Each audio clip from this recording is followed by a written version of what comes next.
नमस्कारम। आज हम इस वीडियो में पढ़ेंगे स्त्री विशिष्ट शिराएँ।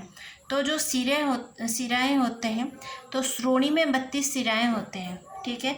इस 32 शिराएँ को 4 भाग में डिवाइड कर दिए गए हैं। वातवः शिराएँ, पीतवः शिराएँ, कफवः शिराएँ, रक्तवः शिराएँ एवं प्रत्येक में 8-8 शिराएँ पाए जाते हैं।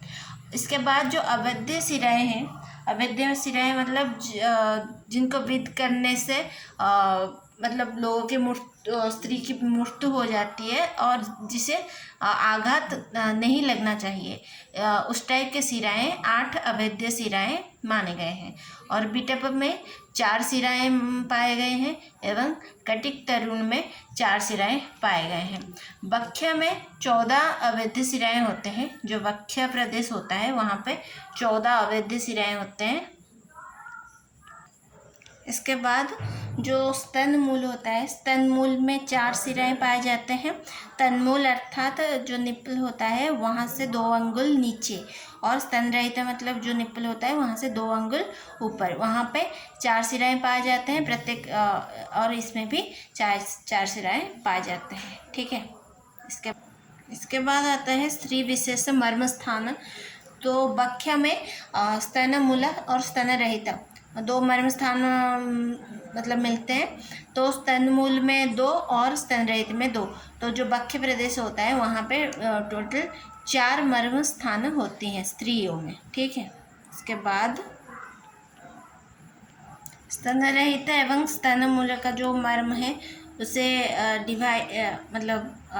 एक वाक्य के दर्शाते हैं। तो जो स्तन के जो इसका स्थान पहले देखते हैं। स्थान जो स्तन रहित है, मैं पहले अभी बताई कि स्तन के 2 अंगुल ऊपर के भाग को स्तन रहित कहा जाता है, तो इसका स्थान यही है।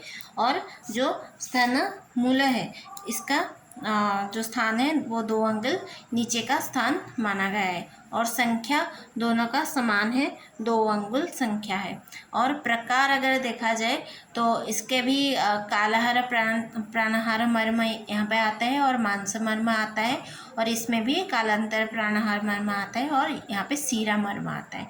और इसका प्रमाण देखा जाए तो इसका अर्ध अंगुल है और इसका 1 अंगुल। और अगर विध लक्षण अर्थात अगर आघात होता है वहाँ पे तो क्या संभावना मिलता है। तो अगर विध लक्षण है तो रक्त पूर्ण कोष्ठ में रक्त पूर्ण हो जाता है और श्वासकाश से स्त्री की मृत्यु हो जाता है। और अगर स्तन मूल में वृद्ध होता है, आघात होता है, तो कफ पूर्ण कोष्ठ में कफ पूर्ण हो जाता है एवं श्वासकाश से मृत्यु हो जाता है। ठीक है। इसके बाद आता है सुश्रुत एवं भागवत। सुश्रुत एवं भागवत ने ये बोले हैं कि जो अस्मरी चिकित्सा है, अस्मरी चिकित्सा में 8 मर्म स्थान को आघात से बचाने का निर्देश दिया गया है।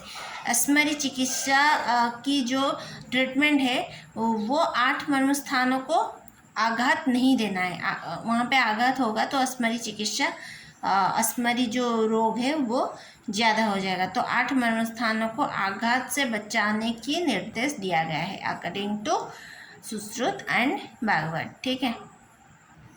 अस्मरी चिकित्सा में जो 8 मर्म स्थान आचार्य सुश्रुत एवं भागवत ने बताया है वो मर्म स्थान कौन कौन सा है और क्या विद्ध होने से क्या क्या लक्षण प्रकाश पाता है, अब हम देखेंगे। तो पहले आता है मूत्र व मर्म, जहाँ पे विद्ध होने से मरण हो सकता है और बस्ती में मूत्र पूर्ण हो जाता है। बस्ती में मूत्र पूर्ण से मृत्यु हो जाता है। उसके बाद शुक्रवाह मर्म में मरण होता है और क्लैव्य होता है, इनफर्टिलिटी हो जाता है अगर शुक्रवाह मर्म में आघात आता है तो। उसके बाद आता है मुस्क स्रोत, और जो स्त्रियों में डिंब ग्रंथि हम बोलते हैं, अगर वहाँ पे आघात आता है तो ध्वजभंग हो जाता है और स्त्रियों में अनार्तव विध्वंस हो जाता है। ठीक है। उसके बाद आता है मूत्र प्रशेकम। मूत्र प्रशेकम मर्म में अगर आघात होता है तो मूत्र परीक्षण हो जाता है, यानी मूत्रास्राव हो जाता है। उसके बाद आता है सेवनी। सेवनी मर्म में अगर आघात होता है तो रुजा यानी पेन होता है। उसके बाद योनि मर्म में अगर आघात होता है तो वहाँ भी पेन होता है। ठीक है। उसके बाद गुदा में अगर आघात होता है तो सद्य मृत्यु हो जाता है, और बस्ती में भी अगर आघात होता है तो यहाँ पे भी सद्य मृत्यु हो जाता है। ठीक है। उसके बाद आता है स्त्री विशिष्ट पेशियाँ। तो आचार्य सुश्रुत के अकॉर्डिंग ये एक श्लोक है। स्त्रीणं तो विंशति अधिका, स्त्रियों में 20 अधिक पेशी माना गया है। अकॉर्डिंग टू सुश्रुत मतलब माना गया है, अर्थात स्त्रियों में 20 पेशी ज़्यादा है। ठीक है। पुरुष शरीर में 500 पेशियाँ रहते हैं एवं स्त्री शरीर में 20 पेशियाँ ज़्यादा, अर्थात 520 पेशियाँ रहते हैं। ठीक है। तो वो जो 12 पेशियाँ होते हैं वो 2 भाग में डिवाइड किए गए हैं, स्तनों में 10 और योनि में 10। ठीक है। तो स्तनों में जो 10 पेशियाँ हैं उनका कोई डिवीज़न नहीं है, और योनि में जो 10 पेशियाँ हैं उसे डिवाइड किए गए हैं। अभ्यंतरश्रित मतलब अंदर पेशी 2 हैं। मुखाश्रित मुख में 2 पेशियाँ रहते हैं। गर्भवर्गाश्रित यानी गर्भ छिद्र में जो संश्रित होता है, गर्भ छिद्र संबंधित 3 पेशियाँ हैं। और शुक्र आर्तव प्रवेशिनी में 3 पेशियाँ रहते हैं। तो ये कंप्लीट हुआ ये वाला चैप्टर जो स्त्री शरीर रचना।